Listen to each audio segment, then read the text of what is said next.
আজকে 22শে ফেব্রুয়ারি ছিল স্পেশাল এডুকেটরের পরীক্ষা। তো যা প্রশ্নের মান দেখলাম তাতে কিন্তু বেশ বেগ পেতে হবে পরীক্ষার্থীদের পাস করার ক্ষেত্রে।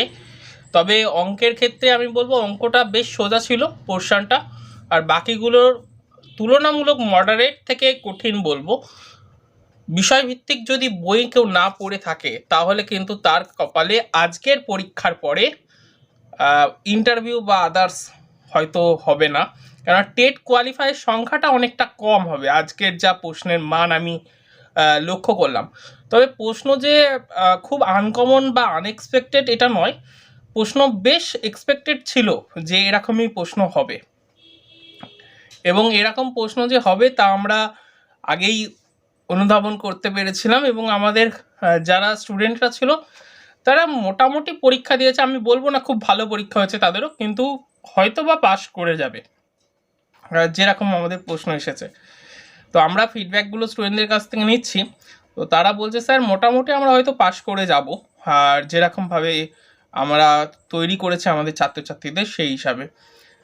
তো এই ছিল বলার। সামনে রয়েছে গ্রুপ সিডি, আশা করছি প্রশ্নের মান যদি এরকমই বজায় থাকে তাহলে নো ডাউট ফাইট ভালো হবে, এবং যারা সত্যি করে পড়াশোনা করে প্রতিদিন তারাই শুধুমাত্র পাস করার ক্ষমতা রাখবে বলে আমি বিশ্বাস করি।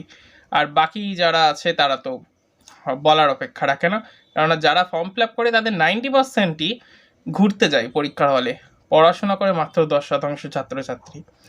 সেকেন্ড কথা হচ্ছে অনেকের ফর্ম আজকে যারা গ্রুপ সিডির ক্ষেত্রে আমি একটা খাতা নিয়ে বসেছি অলরেডি, অনেকে বলছেন যে যারা অ্যাডমিট কার্ড বার করেছেন তাদের অনেকের ছবিতে সই থাকছে না আর ছবির নিচে সই থাকছে না।